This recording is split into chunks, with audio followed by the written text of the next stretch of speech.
아버지께 더 감사함으로 나아가는 인생, 그리스도가 우리의 삶의 주인 되심에 대한 믿음의 고백, 그 안에서의 참된 정의와 생명이 우리의 삶을 통해서 또 이 나라의 이 통치권이 회복될 수 있도록 그리스도가 그 하나님의 주권이 되시며 그 하나님이 온전하심을 믿고 나아가는 우리의 심령 가운데 날마다 주님만을 의지하는 그런 은혜가 넘치게 하여 주셔서 감사드렸고 주 예수 그리스도의 이름으로 기도드렸습니다. 아멘. 이 시간에 함께 보시는 말씀이 이사야서 28장입니다. 이사야 28장 1절에서 저희들 4절까지만 같이 한번 읽어봤으면 합니다. 이사야 28장 1절에서 4절까지의 말씀입니다.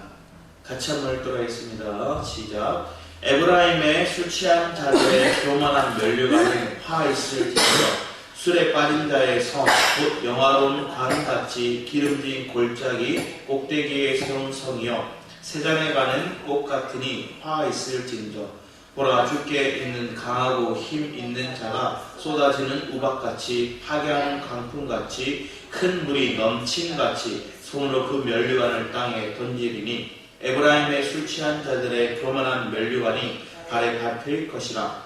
그 기름진 골짜기 꼭대기에 있는 그의 영화가 세간에 가는 꽃이 여름 전에 처음 익은 무화과 같으리니 보는 자가 그것을 보고 얼른 따서 먹으리로다. 오늘 하나님께서 우리의 삶 가운데 말씀하시는 것들이 무엇인가 점검해 보기 원합니다. 우리 이사야서 말씀 보면 1장부터 12장까지의 내용은 이스라엘에 대한 하나님의 심판에서 돌아오라는 메시지였고 13장부터 23장까지의 말씀은 열국들, 열방에 대한 그들의 심판을 하나님 말씀하셨고 그들 가운데도 하나님 건질 자가 있습니다. 돌아오라 얘기하죠. 그런데 24장에서 27장까지의 말씀을 이렇게 보면 이사야에게 하나님 마지막 날, 그 날에 묵시를 얘기를 하는데 결국 하나님 우리 이스라엘 백성, 하나님 백성들을 하나님 택하신 자녀들을 향한 마음은 멸망이 아니라 회복이었고 또 그들에게 하나님 주시고자 하는 그 놀라운 것들이 그들에게 제공하고자 하는 은혜를 얘기하시죠. 결국은 심판이 아닌 구원을 하나님 말씀하고 있습니다.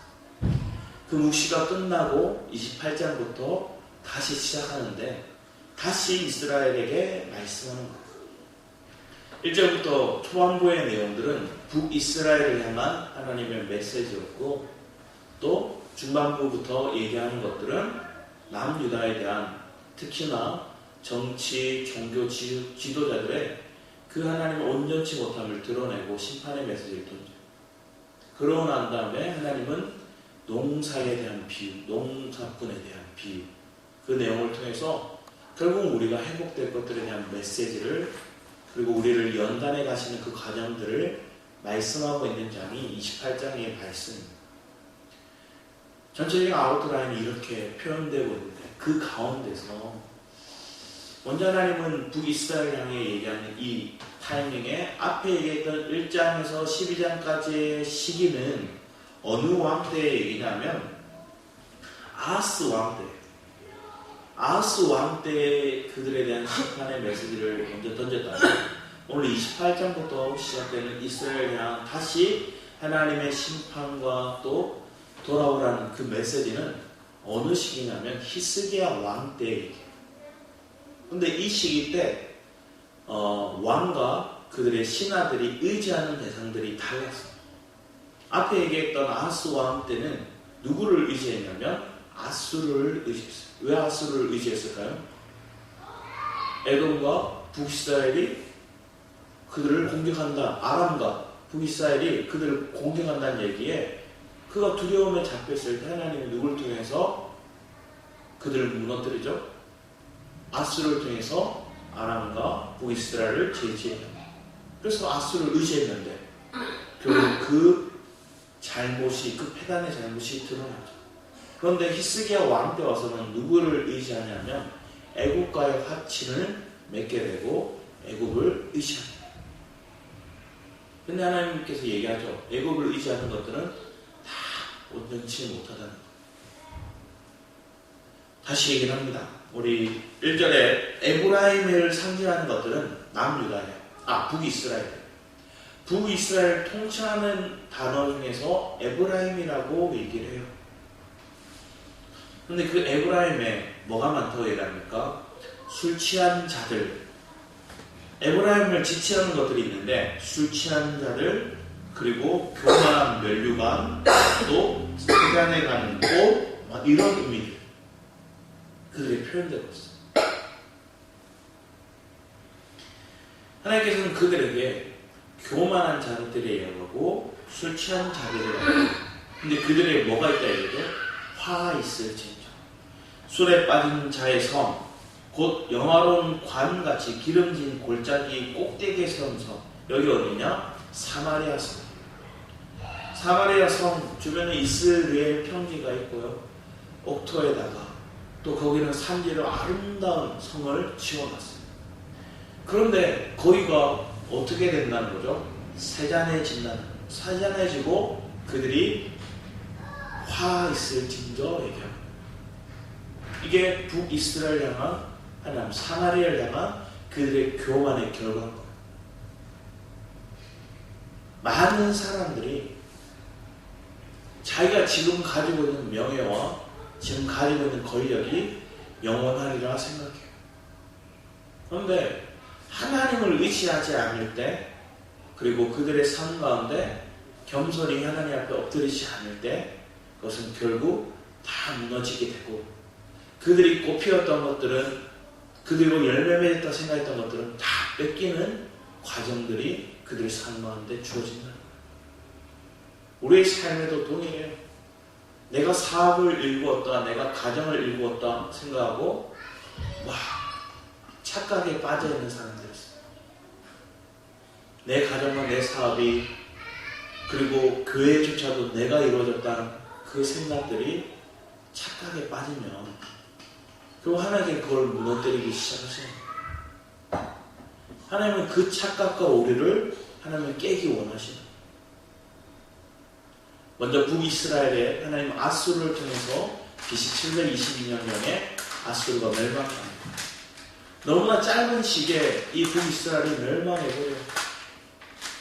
다른 나라 두로와 시돈 이런 나라들도 아수르에 멸망당했지만 그들은 긴 시간 버텼지만 이 아수르는, 이 북이스라엘은 금방 무너져요. 그러면 뒤에 얘기를 합니다. 보라, 주께 있는 강하고 힘있는 자가, 여기서 강하고 힘있는 자가 누구냐? 아수르예요. 쏟아지는 우박같이, 파괴하는 강풍같이, 큰 물이 넘친같이 손으로 그 면류관을 땅에 던지고, 아수르가 이 북이스라엘, 이들이 세운 성들, 이게 약간 산 위에 이렇게 성벽을 쳐놨거든요. 그러니까 산이 이렇게 했으면 여기에 성벽을 쳐놨으니까 이게 면류관 모양처럼 보여요. 그게 다 부서지고 내팽개치는 거. 누구를 통해서? 아수르를 통해서 그렇게 될 거라 하나님이 말씀하고 있는. 다시 얘기를 합니다.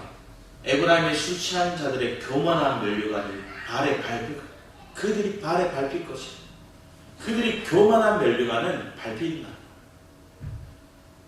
그 기름진 골짜기 꼭대기에 있는 그의 영화가 세잔해지는 가는 꽃, 결국 세잔해 가는 꽃은 뭐예요? 곧 진다는 거죠.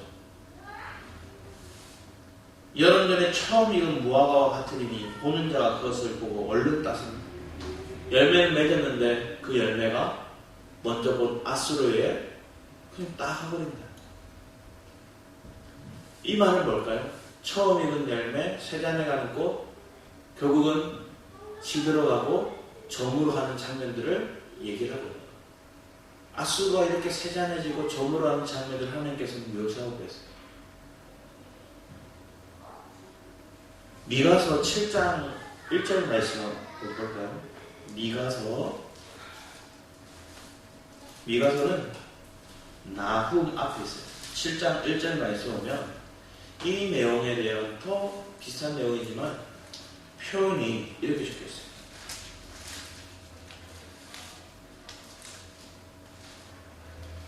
미가 7장 1절 같이 읽어보겠습니다. 시작. 재앙이로다 나여 나는 여름 과일을 딴 후와 포도를 거둔 후 같아서 먹을 포도송이가 없으며 내 마음에 사랑하는 처음 익은 무화과가 없도다. 결국 재앙은 뭐예요? 거둘 열매가 없는 거예요. 다 누가 따버리고 다 걷어가버려서 남아있는 게 없는 지경, 메마른 지경. 이게 그들의 모습이에요. 이게 재앙이다. 우리의 삶 가운데 하나님 우리를 통해서 뭘 하기 원하실까요? 열매 맺기 원하세요. 근데 그 열매 맺었는데 예수님도 그러잖아요. 무화과 나오면서 열매를 얻으려고 했더니 없어요. 그때 그 무화과 나오는 거예요? 저주예요. 그게 누굴 상징하죠?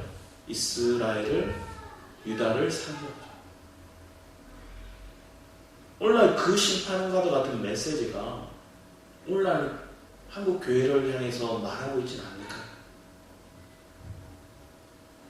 오늘날 우리의 교회를 통해서 하나님 말씀하고 오늘날 가정 가운데 하나님을 향한 믿음의 고백은 사라지고 점점 쇠약해지고 예수를 믿고 그리스도 안에서의 화목을 도모하고 그리스도 안에서 은혜를 누리고 그 은혜의 감격에 취해서 하나님을 찬양하는 그 모습은 사라져가고 점점 세상에 바쁘고 돈의 노예가 되어가고 명예를 추구해가고 자기의 그 쾌락과 즐거움에 빠져가는 인생. 그게 너무나 많이 보이는 거예요. 오늘날의 가정을 보면 부모와 자녀와의 대화가 엄청 단절된 것처럼 함께 나눌 시간들이 없어요. 실제적으로 우리나라 OECD 국가 중에서 제일 좋아요. 가족이 함께하는 시간. 16분이 안 된다고 얘기하는 거예요. 하루 중에서 온 가족이 모여있는 시간이 16분이 채 되지 않는다. 근데 그 시간조차도 함께 나누고 교제하지 못하는 것들이 대부분이죠. 대부분 핸드폰 하고 있고 아니면 TV를 보고 있거나 자기만의 세계에 빠져 있어요. 대화를 하더라도 그 대화 속에는 주제가 하나님에 대한 주제는 없어요. 우리가 만난 예수를 증거하고 그 열매가 맺어져가는 가정, 그런 교회가 되는 거. 함께 식탁 교제를 나누고 또 예배 시간에 만찬을 누리고 그러면 우리 안에 남아야 될 것들이 분명히 있어요. 배부름으로 끝나는 것들이 아니라 우리 안에 그리스도를 향한 교제로 닿는 것들이 있어야 될 줄 믿습니다. 그게 회복되고 그게 열매 맺어가는 교회를 우리 삶 가운데 하나님께서 원하시고 있음을 우리가 깨닫고 하나님 우리에게 분명히 이렇게 얘기합니다. 우리에게 새로운 피조물이 되었다, 보라 새 것이 되었다 말씀하시는데 그 뒤에 우리에게 뭘 주시냐면 한옥의 직책을 주십니다. 우리의 삶이 새 것이 되고 보라 새 것이 된 그런 삶을 살아가고 있는데 그 이유는 뭐냐? 우리를 통해서 누군가의 관계, 내가 새롭게 되었다면 부활의 생명으로 새롭게 됐다면 저 무너져가는 사랑에 매이는 그들도 하나님과 화목을 도모할 수 있도록 내가 그들에게 통로되는 삶. 그래서 우리가 새로워진 이유가 있음을 바라보고 내가 왜 새로워져야 되고 내가 왜 열매 맺는 인생을 살아야 되는지를 인식하는 거예요. 그런데 무조건 우리는 이렇게 얘기해요. 교회 오면 복 받는다. 교회 오면 저주가 사라진다. 교회 오면 이 삶에 다시 웃음꽃 핀다. 틀린 건 아닌데 거기에 우리가 분명히 우리에게 새겨야 되고 더 우선적으로 우리의 마음에 붙여놔야 될 것들이 있는데 그거에 대한 메시지는 우리가 듣지도 새기지도 않은 채 그냥 외적인 것들에 대해서만 얘기를 하는 거예요. 생명이 뭘까요? 내 안에 생명이 있다는 것들은 그 생명 자체로서 그 DNA 자체가 드러나는 게 있어요. 만약에 새라면 그 새의 DNA를 가지고 있다면 많은 게 본성이겠죠. 우리가 하나님의 그 생명을 가졌고 그 DNA를 가졌다면 내 속에서 그리스도의 인격이, 그리스도의 품격이 드러나야 되는 게 맞겠죠. 그러면 우리 안에 뭐가 드러날까요? 하나님의 권위가 드러나겠죠. 우리는 강한 어조의 말과 그들을 향한 강한 채찍으로 아니면 그들을 유혹하고자 하는 그런 당근 같은 것들로 그들의 마음을 얻고 그들의 권위를 얻는 것들이 아니라 내 속에서 역사하신 하나님의 말씀이 그들의 삶 가운데 정말로 저게 믿어지게 되는 그 가정들이 있기 바랍니다. 그러면 그 거룩한 영향력은 내 삶의 인격을 통해서 저들을 먼저 느끼는 거예요. 저들이 들으려는 마음이 없다는 건 뭘까요? 내 안에서 거룩한 인격이 그들을 향해 영향을 끼치지 못했다는 거예요. 누가 정하느냐에 따라서 다른 것들도 거기 있는 거예요. 내 안에 메시지를 던지는데 내가 그리스도를 전하는데 그 전하는 그리스도 안에서 내 인격이 저 사람에게 정말 믿을 만하고 신뢰할 만하고 저 사람이 말만 있는 게 아니라 삶도 함께 살아간다는 걸 그들이 느끼게 돼요. 우리의 말에는 또 우리의 메시지에는 그들에게 심겨지는 것들이 있더라. 심기 위해서 우리가 먼저 뭐로 변해야 되는지를 보는 거예요. 내가 자녀들에게, 내가 옆 사람들에게 내가 이 그리스도의 생명을 심기 원한다. 예수 그리스도의 씨앗을 그들에게 심기 원한다 얘기했을 때 그 마음을 내가 품고 있을 때 여러분 저들이 나를 어떻게 바라보느냐도 생각해보세요. 요즘 들어서 특히나 사호동에 저희 다니다 보면 예수천국 불신지옥을 엄청 외치는 분들이 많아요. 그리고 특히나 빨간색 종이에다가 노란색 글자로 이렇게 붙여놓고 꽤 들고 다니는 거예요. 그리고 음향기계를 크게 틀어놨고 이게 끄고 다니면서 찬양도 부르고 메시지를 던지고 막 하시는 거예요. 한편에서는 저들의 열정은 참 대단하게 생각해요. 왜냐하면 그들 보면 대부분 마스크 쓰고 하는 게 아니라 다 얼굴 딱 드러내놓고 큰 목소리를 하거든. 그런데 한편에서는 그래요. 지나가는 사람들이 다 뒤에서 궁시렁궁시렁 거리는 거 많이 봤어요. 왜 강요해? 왜 저렇게? 스피커 음악을 막 크게 틀면서 막 노래를 부르면서 가니까 사람들이 인상을 찌푸리고 막 가. 그들에게 있어서 이게 성공회처럼 느껴져요. 뭘 얘기할까요? 교인들이 오늘날 한국 교회가 믿지 않는 이들에게 보일 때는 뭐로 보였다? 너무 나쁘게 비치는. 어떤 친구가 이런 얘기, 나는 다시는 교회 가지 않는다. 왜 교회 가지 않느냐? 이렇게 물었더니 어릴 때 부모님이 다 직장을 가지고 있고 자기가 지낼 데가 없어서 교회로 갔대요. 교회에서 어떤 교육도 하고 막 이런 것들이 있었나. 교회 갔는데 아버지가 맨날 이렇게 얼마씩 돈을 줬나 봐요. 교회 가서 이렇게 헌금함이 있으면 거기에 감사한 마음으로 넣어라 이렇게 했나 봐요.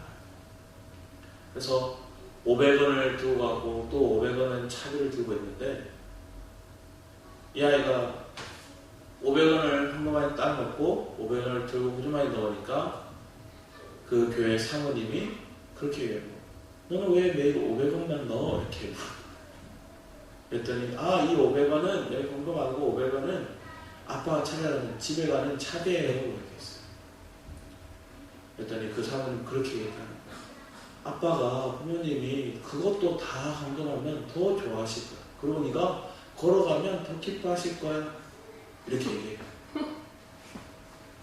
그 아이가 그 말을 듣고 어떻게 했을까요? 다 누웠어요.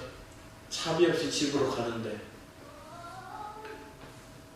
10분이면 갈 거리를, 버스 타고 10분이면 갈 거리를 40분이 넘게 걸어가다가 주저앉아서 우는 거예요.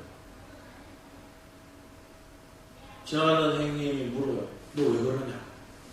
왜 그러냐? 차비가 없어서 아빠한테 또 부모님한테 걸어가는데 너무 힘들어서 지금 눈물이 난다. 아빠 전화번호 가르쳐줘 하고 연락처를 줬대.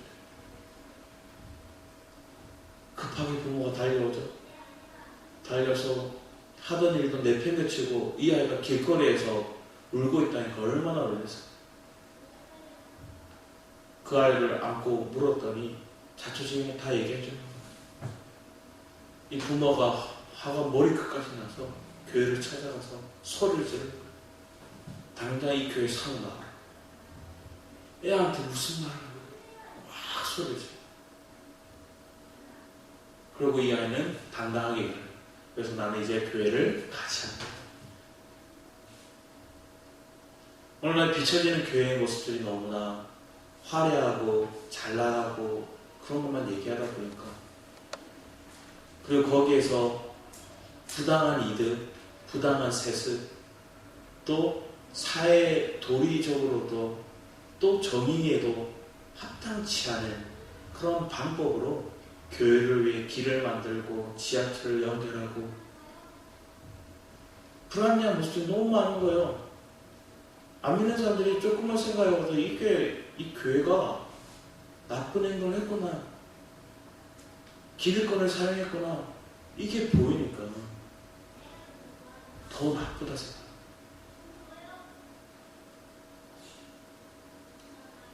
그런 장면 속에 한국교회 예수 믿으라 막 전하니까 사람들은 인상을 찌푸리기 시작했어요. 예전에는 안 그랬던 것 같아요. 예전에 팔복 영상을 보면 할아버지가 맨발로 이렇게 팔복을 외치면서 다니잖아요. 그때까지만 해도 우리 할아버지를 안타까워하고 이렇게 내용을 보다가 결국은 그 할아버지의 삶의 메시지가 무엇인지를 보고 많은 이들이 도전을 받게 됐어요. 그런데 오늘날은 행위는 있는데 우리의 삶 속에 삶이 따라가지 않고 메시지는 있는데 그들에게 실제적인 실제를 보이는 게 없으니까 우리의 교회가, 한국 교회가 비판을 받는 것 같아요. 그러니까 그들의 말에, 그들의 어떤 메시지에 뭘 하게 될까요? 시큰둥하게 되고 인상을 찌푸리게 되는 것 같아요. 그런데 우리의 삶에 실제적인 게 나오면 우리를 보고 있는 이들이 있다는 거예요. 우리 주변에 내가 그리스도로 살아가는 삶을 누군가 지켜보고 있는 대상이 있다는 거예요. 아직 못 보고 있다면 그 세계에 대해 내가 말하고 내가 사는 것, 그들에게 보이는 것, 이게 우리 안에 하나님이 지금 원하시는 길입니다. 그런데 북이스라엘 뭐라고 했느냐? 다 이뤘다는 거예요. 자기들이 교만해져서 자기들이 면류관을 쓰고 자기를 높이고 이방인 신을 섬기고 또 그들 가운데 이방 민족들을 하나님보다 더 의지하는 모습들이 드러나는 거예요. 그게 산 가운데 있는 저주죠. 그렇다면 오늘날은 안 그럴까요? 주일 말씀에 우상숭배에 대한 메시지들이 담겨져 있었어요. 오늘날 더 많은 우상숭배가 있는 걸 하나님 함께 하시고요. 그것도 예수 믿는다 얘기하고 교회를 다니는 성도들이 그런다. 그리고 그들이 잘못된 교리, 하나님의 말씀이다 선포했는데 그 말씀이 진리가 아닌 말들에 그들이 선지자라 얘기하고 그들이 참된 목회자라, 참된 목자장이라 스스로 얘기하면서 잘못된 사상과 잘못된 교리를 선전하는 이들이 있더라고요.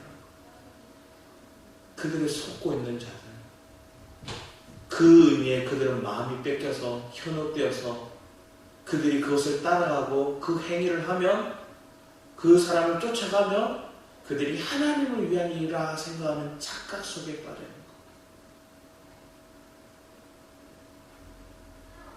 너무 많은 거예요. 그게 이 시대의 아픔이 되는 거죠. 그럼 그 아픔을 느낀 사람은 하나님 왜 아픔을 느끼게 하실까요?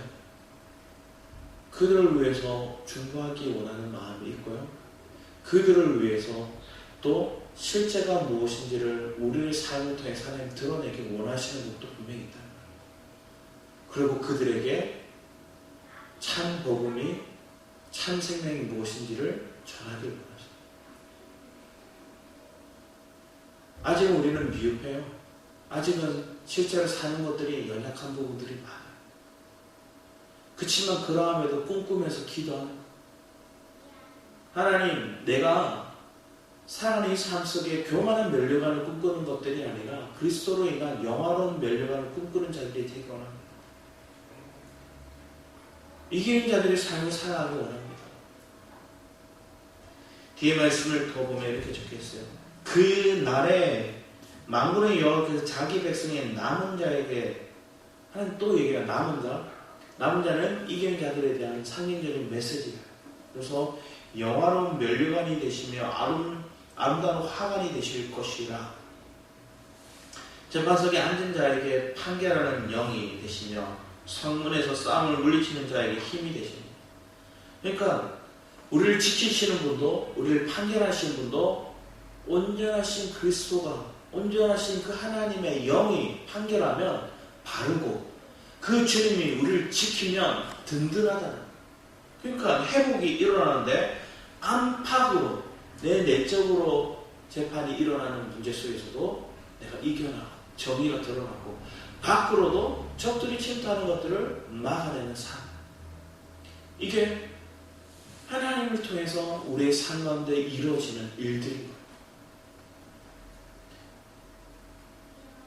7절 말씀에 그리하여도 이들은 포도주로 말미암아 옆걸음치며 독주로 말미암아 비틀거리며 깨어있지 않다는 거예요. 술 취해 있다는 거예요.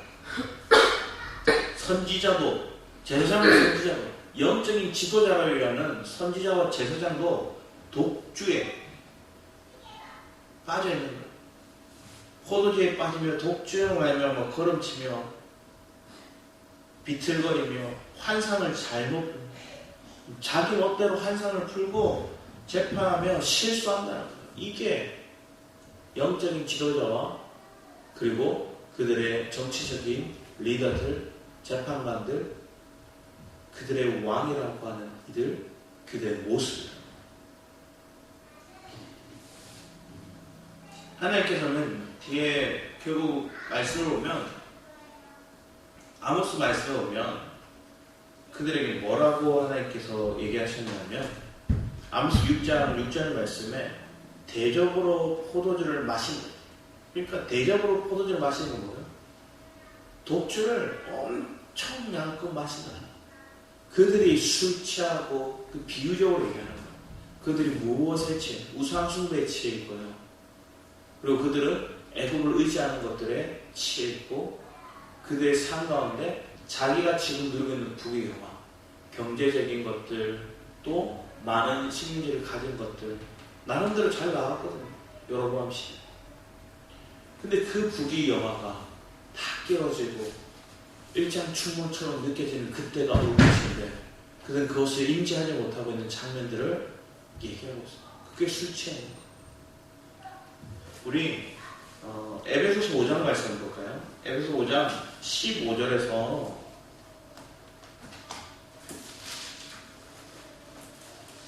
조금 길지만 저희들이 21절까지 한번 같이 읽어봤어야 합니다.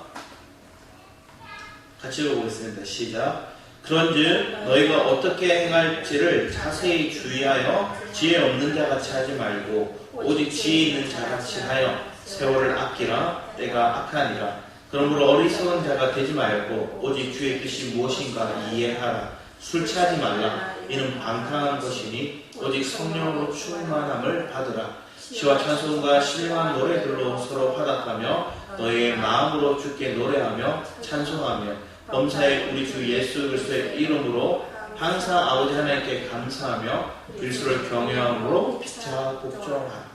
분명히 얘기하고 있어요. 술 취하지 마라 얘기하고 있어요.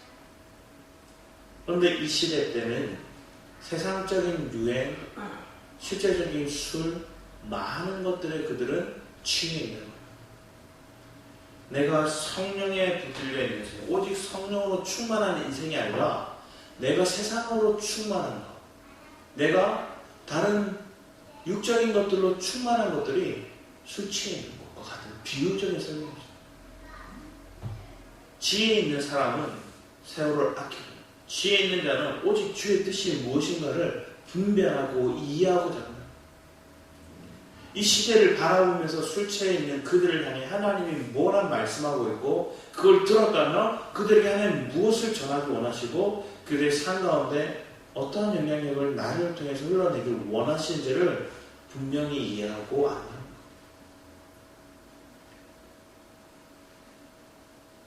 우리의 삶 가운데 그런 은혜가 넘치길 축복합니다. 그래서 뒤로 물러나 침륜에 빠지는 자가 아니라, 또 거시에 취해서 세상에 취해서 방탕한 자가 아니라 성령의 충만함으로 세월을 아끼고 내가 만난 그리스도의 생명을 그들에게 흘러낼 수 있는 자가 되는 것. 그런 자는 고로새 4장 2절 말씀에 보면 깨어있는 자입니다. 여러분의 삶이 깨어있는 자들이 되기를 축복합니다. 그런데 오늘 이 장면에서는 깨어있지 못한 것들을 하나님 얘기를 하고, 그들을 뭐라 얘기했냐, 모든 사람이 토한 것, 더러운 것이 가득하고 깨끗한 것이 없다. 결국 그들에게는 깨끗한 게 없는 거예요. 그들에게는 정의가 없어요. 불의만 가득해요. 세상이 그래요. 오늘날 정치가 그래요. 오늘날 종교가 그래요. 오늘날 나름대로의 시스템을 갖췄다고 얘기하는 곳에 사실은 최소한의 틀 안에서 그들을 지킨다 얘기하지만 그 내면은 술 취하고 거짓되고 방탕하고 이런 것들이 가득하다. 9절 이하 말씀을 보면 이제 남유다 지도자들에 대한 얘기를 하는데, 그들이 본이 되지 못하고 있어요. 그들이 이르기를 그가 누구에게 지식을 가르치며 누구에게 도를 전하여 깨닫게 하려는가, 저 떨어져 품을 떠난 자들에게 하려는가. 이제 경계에 경계를 더하며 경계에 경계를 더하여 교훈에 교훈을 더하며 교훈에 교훈을 더하되, 여기서도 조금 저기서 조금 하는구나 하는도다.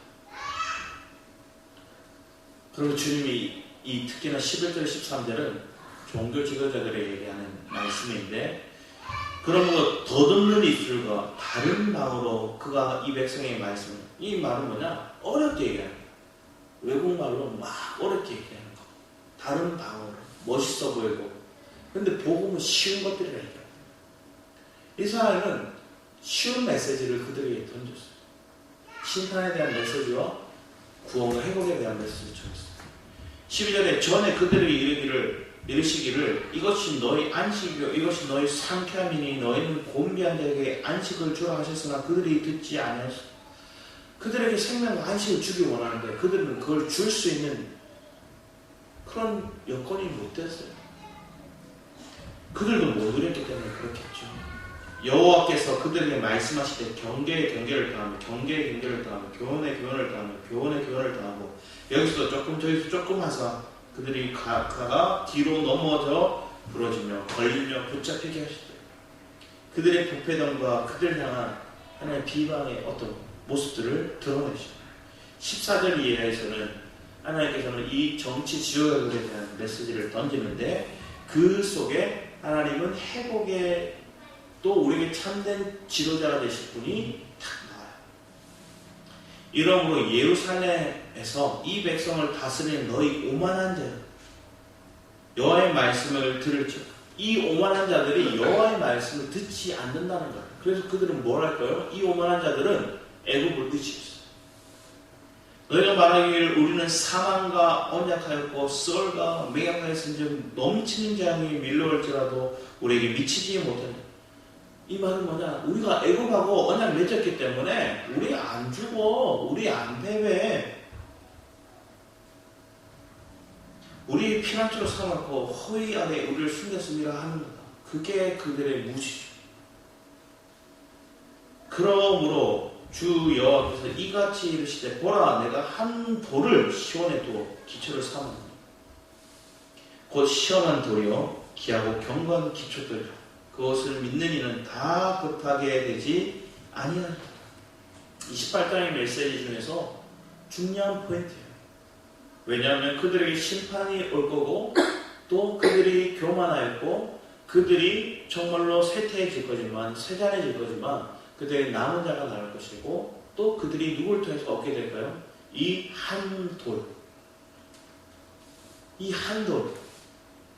앞에서 보면 이 한 돌뿐만 아니라 여러 번 하나님께서 말씀하신 것들이 있는데 그들에게 뭐라 얘기하냐면 한 돌뿐만 아니라 오늘날 우리에게 하나님께서는 다가와서 말씀하시는 것들이 베드로 특히나 전서 말씀입니다. 베드로전서 2장 4절이죠. 2장 4절 말씀 보면 우리에게 산돌이 되시는 분이 있어요. 우리의 삶 가운데 산돌이 되시는 분. 또 10편 118편 22절 말씀 보면 건축자의 버린 돌이 머릿돌 되심에 대해 얘기를 하시죠. 마태복음에도 얘기해요. 마태복음 21장 42절에 44절 말씀이 그 내용들에 대한 풀어진 내용들이죠.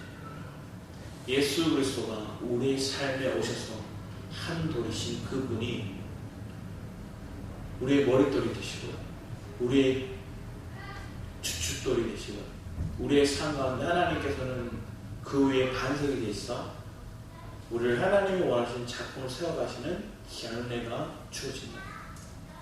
이 그리스도를 상징하는 것들, 이 한 돌을 시온에도 기초를 삼은 노니 곧 시험한 돌이요 기하고 견고한 기초돌이라 그것을 믿는 이는 다급하게 되지 아니하리로다. 나는 정의를 측량줄로 삼고 공의를 저울줄로 삼으니 이 뒤의 내용이 우박이 거짓의 피난처를 쏟다 물이 그 숨는 곳을 넘칠 것이죠. 우박과 물로 심판받았던 나라가 어디죠? 애굽이죠. 10가지 재앙 속에서 우박이 그들에게 떨어졌고 그리고 홍해의 물이 그들의 병과 마차를 삼켰다. 상징적으로 또 얘기하는 거예요. 애굽은 너희들이 그 애굽을 거짓 피난처로 삼았는데 그게 거짓되는 걸 하나님께서 우박과 물로 드러내게 하실 거다. 한 돌이신 그분이 오시면 그렇게 드러날 거다 얘기를 해요. 내 안에 그리스도가 우리의 삶을 주장할 때 여러분 더 이상 젖먹이 신앙으로서 하나님 앞에 구하는 것들이 그냥 땅의 것들을 구하고 세상의 것들을 구하고 타협하기를 원하는 그런 위치에 있는 것들이 아니라 젖먹이 신앙이 아니라 하나님 저 이거 필요해요 들어주세요 이것을 끝나고 이것을 받는 것들을 기뻐하는 인생이 아니라 우리가 뭐예요? 이벌써 말씀은 단단한 음식을 먹는 자들이죠. 누가 단단한 음식을 먹을까요? 장성한 자. 그리고 그 장성한 자를 통해서 하나님께서는 뭘 하신다고요? 연단하셨다. 우리의 삶 가운데 하나님과의 관계 속에서 이 연단을 이루는 것, 그 가정 속에 뭐가 있을까요? 우리에게 어려움이 있지만 그 심판과 같은 여러 사건들이 우리에게 주어지만 그 사건과 환경 속에서 내가 하나님을 의지하는 것. 더 이상 아수르와 세상을 의지하는 것들이 아니라 내가 거짓 것들에 나의 피난처를 삼는 것들이 아니라 내가 온전히 그리스도를 나의 피난처로 삼고 산돌이신 그분 내 안에 한 돌이 되시고 내 안에 주춧돌이 되시고 내 안에 머릿돌이 되신 그 그리스도를 의지하는 삶 그분이 내 안에 반석에 있어 나를 그 터 위에 세워가시고 그걸 믿는 자들은 철저히 내가 신령한 음식을 먹고 신령한 음료를 마시는 자로 날마다 자라는 자들 그런 자라감이 없이는 우리는 장성하지 못하고 단단한 음식을 먹지 못해요. 성도님들이 이렇게 질문할 때가 있어요. 저 성도 때문에 내 마음이 힘들어져요. 저 사람이 자기가 잘났다고 얘기해요. 그럼 우리는 뭘 얘기할까요? 그것 때문에 마음이 상심해지면 우리도 또 뭐가 있을까요? 그 사람과 똑같은 마음이 내 속에 있는 거예요. 그런데 저 사람이 자기가 잘났다 얘기하고 자기가 큰 목소리를 내고 자기가 힘 있는 어조로 나에게 다가왔습니다. 우리 그때 뭐 할 수 있는 거예요? 그래, 몰라서 그렇지. 인정해주고 내가 먼저 미안하다 얘기해주고 내가 먼저 그러기에 섬겨주고 그런 사람이 더 마음이 그리스도로 은혜에 잡힌 사람. 두 분이 싸웠어요. 싸워서 얘기를 하다가 한 분이 이렇게 신앙생활을 오래 하지 않은 사람이었어요. 저분은 신앙생활을 오래 했어요. 4대, 집안에 4대, 뭐 이렇게 믿음의 사람. 자기도 이 교회에서 몇 년 됐냐면서 20, 30년 됐다. 그러면서 자기가 이게 유사님 아니면 성도님 당신이 하는 이게 틀렸어. 틀려서 내가 고쳐주려고 하는 말이 하면서 막 다그치고 어떻게 보면 하는 목소리를 그에게 바뀌었어요. 듣는 사람이 이렇게 얘기해요. 그런데 권사님, 그런데 집사님 조금만 부드럽게 얘기했어요. 화내지 마시고 얘기했어요. 그랬더니 이분이 뭐라 얘기했을까요? 나 화 안 냈어. 나 화내는 거 아니야. 왜 그렇게 받아들여? 그렇게 받아들인 당신이 잘못했어. 내가 신앙이 몇 대인 줄 알아? 당신이 잘못 받아들이고 있는 거야. 이렇게 얘기했다. 그럼 그분 마음이 힘든 거야. 마음이 막 무너지는 거야. 왜? 교회에서는 저 사람이 신앙생활 잘한다, 존경받고 저 사람이 말 한마디에 많은 사람들이 영향받고 그 사람 말에 내가 벗어난 모습이 드러나. 그거 저에게 얘기하시는 거예요. 그거 제가 그분에게 얘기해줬어요. 우리의 신앙은 하나님이 분리시키는 때가 있습니다. 내가 세상에 있을 때는 세상 친구들과 어울리고 즐길 때가 있는데 그때 하나님께서 내가 돌이키기 위해서 그 친구들과 분리시키는 시기가 있어요. 그래서 외로움을 느끼지만 내가 그리스도 안으로 들어오는 은혜를 누려요. 그리고 은혜 안에서 누리면서 함께 믿음의 공동체가 있는 사람들과 함께 교제하면서 살다 보면 그들이 먼저 된 사람들, 먼저 온 사람들이 내게 많은 영향력을 끼치고 그들에게 주려고 하는 마음들이 있어서 교제하며 살아갑니다. 그런데 어느 순간에 하나님의 음성을 듣기보다 그 사람의 말에 귀 기울일 때가 우리가 큰데 그럴 때는 그 관계에 하나님 균열을 주셔서 우리가 하나님을 더 의지할 수 있는 상황으로 바꿔갑니다.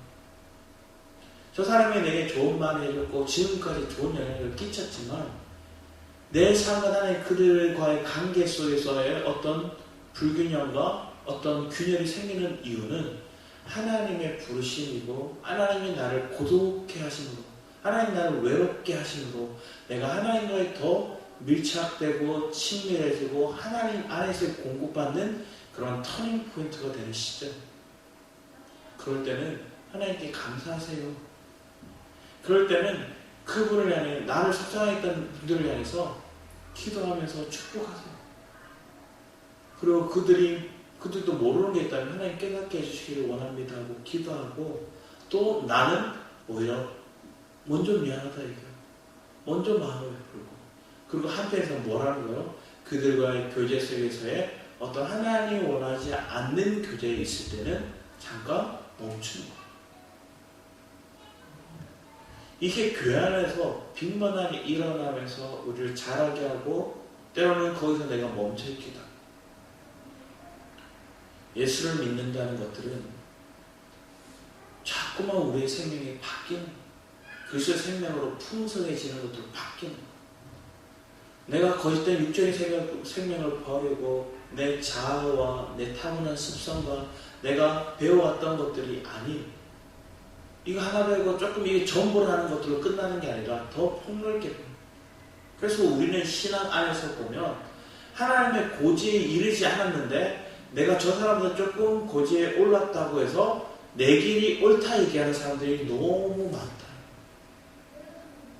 자기도 정상에 오르지 않았고 자기의 정점에 이르지 않았는데 어느 중간 위치에서 이제 시작의 길을 오고 있는 사람들에게 강요하고 소리지는 거야. 이 길이야.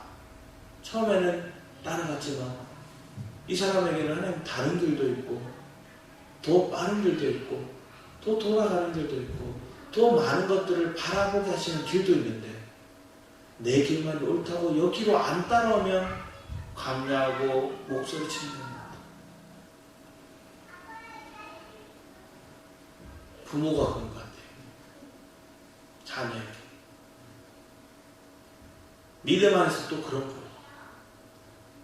신앙생활 내가 조금 더 오래 했고 내가 좀 더 신앙에 깊이가 있다 생각하면 그 사람들이 그렇게 강요해요. 그럴 때 우리는 주님 은혜 안에서 다시 회복되길 축복합니다. 그럼 하나님의 위로가 하나님이 진정한 우리 피난처가 되심을 깨닫는 시간들이 우리에게 와요. 너희가 사망과 더불어 세운 언약은 패하며 소울과 더불어 맺은 맹약은 서지 못해. 애국과 맺은 것들은 다 패하고 없어지고 사라질 거야. 이렇게 얘기해요. 무효화될 거야. 얘기를 하는 거예요. 2절에 이렇게도 얘기합니다. 심상이 짧아서 능히 몸을 펴지 못하며 이불이 좁아서 능히 몸을 싸지 못하는 것 같으니 애굽을 의지하는 너희들, 그 애굽은 너희들의 짧은 침상이요 짧은 이불이라 너희가 그것을 다 덮지 못하고 놓지 못한다. 대저 여호와께서 브라심산에서와 같이 일어나시며 기브온 골짜기에서와 같이 진노하사 자기 일을 행하시리니 그의 일이 비상할 것이며 자기의 사역을 이루시리니 그의 사역이 기이한 것입니다. 그건 우리에게 오만한 자가 되지 말라. 너희는 결박이 단단해질까 하느라. 오만해질수록 교만할수록 우리는 결박에 매이라. 그런데 온 땅을 멸망시키고 작정하신 것을 내가 만군의 주 여호와께로부터 들었느니라. 이 모든 걸 통치하시고 이 모든 걸 심판하실 수 있는 분, 그분이 만군이에요. 그분을 너희들은 신뢰하기 바란다. 얘기를 하고 23절부터 29절까지의 말씀은 주님의 지혜, 주님의 어떤 모략을 얘기를 하는데 여기는 주님의 뭐 하는 거예요? 농사, 개간하고 주님의 다루심을 얘기해요. 농사의 원리를 얘기하는데 땅을 개간하고요. 왜 개간할까요? 우리가 들가봐, 돌짝밥, 가시어묵기밥 이런 게 우리의 모습이에요. 사람은 개간을 하시고 또 지면을 이미 평평히 하였으면 뭐 거기에다가 이제 심으시는 심고 이는 그의 하나님이 그에게 적당한 방법을 보여서 가르치셨습니다. 하나님은 가르쳐 주시고 보여주셨다는 거예요. 잘하고 어떻게 우리가 연관되는 가슴입니다. 그러면 쭉 얘기하는 것들이 소해양은 돌이켜 떨지 아니하며 대양은 수레바퀴를 굴리지 아니하고 소해양은 작대기를 떨고 대양은 막대기를 떨며 곡식은 부수는가 아니라 늘 떨기만 하지 아니하고 그것을 수레바퀴에 굴리고 그것을 말굽으로 밟게 할지라도 부수지는 아니하나니. 이게 뭐예요? 다루심, 연단을 얘기하는 거죠. 하나님 우리를 다루시지만 뭐한대요? 깨지거나 부서지지 않는다는 거예요. 이도 만군의 여호와께로부터 난 것이라. 그의 경영은 기묘하며 지혜는 강대하시다. 주님의 지혜, 주님의 우리를 다루심은 광대하고 대단한 거예요. 그래서 로마서 5장 4절 말씀에 주님의 우리 가운데 하나님은 우리에게 뭘 하는 거예요? 연단을 이루게 하시다. 그리고 소망을 이루게 하시다. 하나님의 인내를 연단을 소망을 이루는 줄을 우리가 믿는 것들. 그런데 그런 것들을 믿는 과정 속에서 더 놀랍게 우리가 바라봐야 될 것들은 우리 마지막으로 로마서 11장 23절 말씀을 볼까요?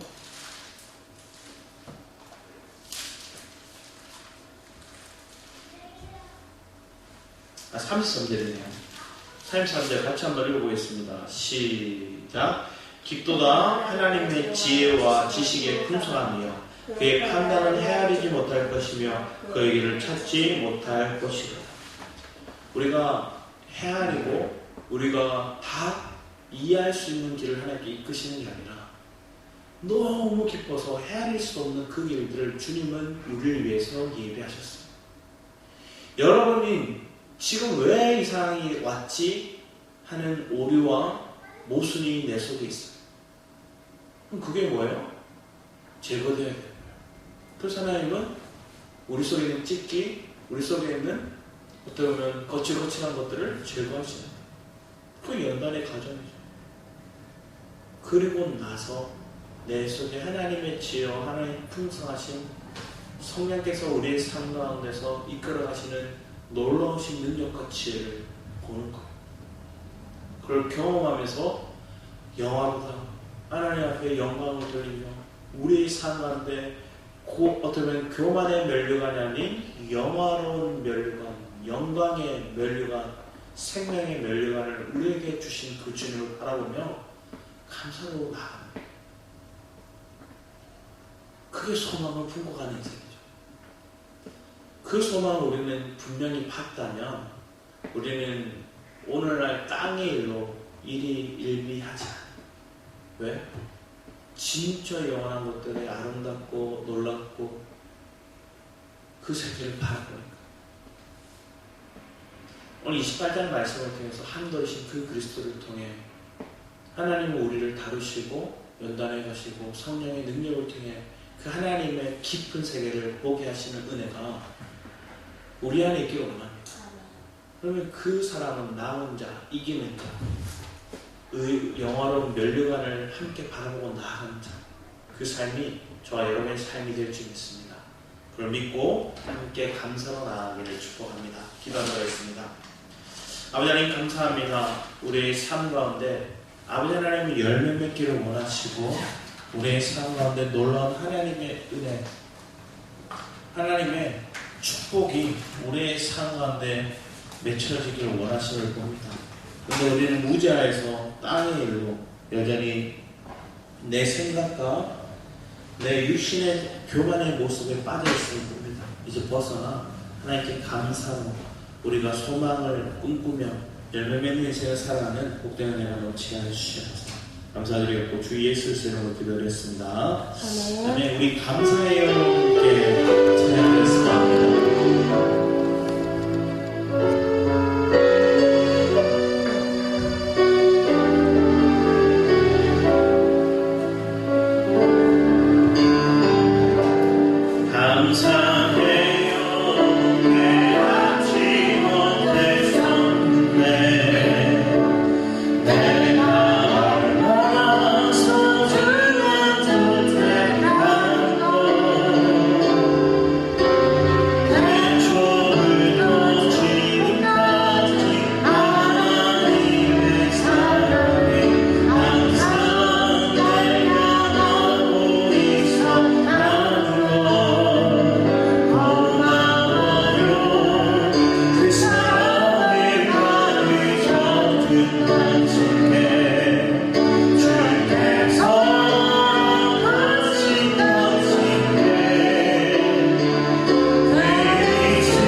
우리 삶을 통해서 하나님 열매 맺기 원하십니다.